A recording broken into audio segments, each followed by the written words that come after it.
ರಾಜಕೀಯ ಗುರುಗಳು ಆಗಿರ್ತಕ್ಕಂಥ ಎಸ್ ಎಂ ಕೃಷ್ಣರವರ ಇನ್ಮೇಲೆ ನೋಡಲಿಕ್ಕೆ ಮಾತಾಡಲಿಕ್ಕೆ ಸಿಕ್ಕೋದಿಲ್ಲ ಅನ್ನುವಂಥ ವಿಷಯ ತಿಳಿದೇ ಭಾಳ ತೀವ್ರಕರವಾದಂಥ ನೋವು ದುಃಖ ಆಗಿದೆ. ಅವರ ನನ್ನ ಸಂಬಂಧ ಗುರು ಶಿಷ್ಯರಿಗೆ ಮೀರಿ, ತಂದೆ ಮಗನಿಗೆ ಸಂಬಂಧಕ್ಕೂ ಮೀರಿ ಒಂದು ಅತ್ಯಂತ ಪ್ರೀತಿಯನ್ನು, ಶಕ್ತಿಯನ್ನು, ನೈತಿಕ ಶಕ್ತಿಯನ್ನು, ಆಶೀರ್ವಾದವನ್ನು ಕೊಟ್ಟಂಥವರು. ನಾನಿನ್ನೂ ಅವರ ಪಾರ್ಥಿವ ಶರೀರ ಅಂತ ಹೇಳಲಿಕ್ಕೆ ಕೂಡ ನನ್ನ ಮನಸ್ಸು ಒಪ್ತಾ ಇಲ್ಲ. ನಾನು ಹೋಗಿ ನೋಡಬೇಕಾಗಿದೆ. ಈಗ ತಾನೇ ದೆಹಲಿಯಿಂದ ಬಂದಿದ್ದೇನೆ. ಆಸ್ಪತ್ರೆಯಲ್ಲೂ ಕೂಡ ಹಲವಾರು ಬಾರಿ ಭೇಟಿ ಕೊಟ್ಟು ಕಟ್ಟ ಕಡೆಗೆ ಕಳೆದ ಸಲ ನಾನು ಆಸ್ಪತ್ರೆಗೆ ಹೋದಾಗ ಕೂಡ ಎಡಗೈಯಲ್ಲಿ ಇದು ಮಾಡಲಿಕ್ಕಾಗಲಿಲ್ಲ. ಹಾಗಾಗಿ ಅಲ್ಲಿ ಮಾಲ್ವಿಕಾಕ್ಕವರು, ಅವರ ಹಿರಿಯ ಪುತ್ರಿಯವರು ಡಾಕ್ಟ್ರು ಹೋಗಿ ಬರ್ತಾರಂತೆ ಅಪ್ಪ ಅಂತ ಹೇಳಿದಾಗ ಅವರದೊಂದು ಶೈಲಿ ಇದೆ. ಆ ಶೈಲಿಯಲ್ಲಿ ಆಸ್ಪತ್ರೆಯಲ್ಲಿ ಇದ್ದರೂ ಕೂಡ ಬಲಗೈಯಲ್ಲಿ ಒಂದು ಸೆಲ್ಯೂಟ್ ಮಾಡುವಂಥ ರೀತಿಯಲ್ಲಿ ನನಗೆ ಆಶೀರ್ವಾದವನ್ನು ಮಾಡಿದ್ದಾರೆ. ಪದಗಳು ಬರ್ತಾಯಿಲ್ಲ, ದುಃಖ ಉಕ್ಕಿ ಬರ್ತಾಯಿದೆ. ಇಡೀ ಕುಟುಂಬಕ್ಕೆ, ವಿಶೇಷವಾಗಿ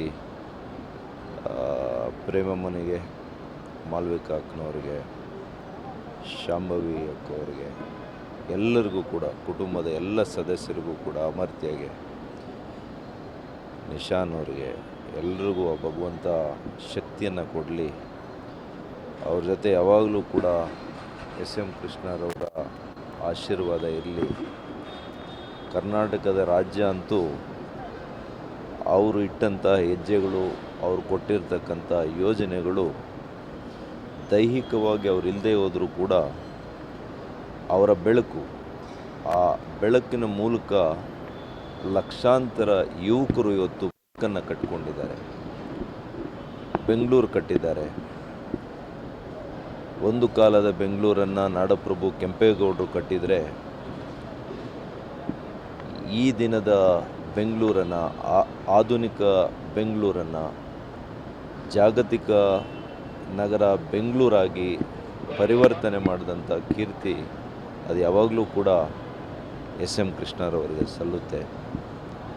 ಅವರು ರಾಷ್ಟ್ರಪತಿ, ಪ್ರಧಾನಮಂತ್ರಿಗಳು ಎರಡು ಬಿಟ್ಟರೆ ಎಲ್ಲ ಹುದ್ದೆಗಳನ್ನು ಅಲಂಕರಿಸಿ ಈ ನಾಡಿನ, ಈ ದೇಶದ ಜನರಿಗೆ ಸೇವೆಯನ್ನು ಮಾಡಿದ್ದಾರೆ. ಪ್ರಜಾಪ್ರಭುತ್ವದ 4 ಮನೆಗಳೇನಿದೆ, 4 ಮನೆಯಲ್ಲಿ ಕೂಡ ಪ್ರವೇಶ ಮಾಡಿದಂಥ ಅತ್ಯಂತ ಅಪರೂಪ ರಾಜಕಾರಣಿ.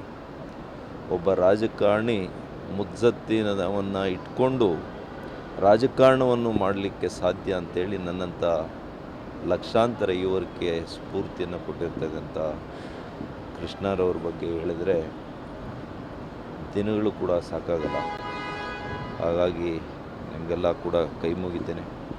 ಇಡೀ ರಾಜ್ಯದ ಜನತೆ ಇವತ್ತು ಅವರಿಗೆ ಭಕ್ತಿಪೂರ್ವಕವಾದಂಥ ಒಂದು ನಮನವನ್ನು ಸಲ್ಲಿಸ್ತಾರೆ. ನಾಳೆ ರಜೆ ಅಂತ ಘೋಷಣೆ ಮಾಡಿದ್ದಾರೆ. ನಾವು ಎಂ ಪಿಗಳೆಲ್ಲರೂ ಬಹುಪಾಲು ಇವತ್ತೇ ಎಲ್ಲರೂ ಕೂಡ ಬಂದಿದ್ದೇವೆ. ನಾನು ಕೂಡ ನಾಳೆ ಅಂತ್ಯಕ್ರಿಯೆ ಮತ್ತು ಎಲ್ಲ ಸಮಾರಂಭಗಳಲ್ಲಿ ಪಾಲ್ಗೊಳ್ಳಿಕ್ಕೆ ನಾನು ಬರ್ತಿದ್ದೆ.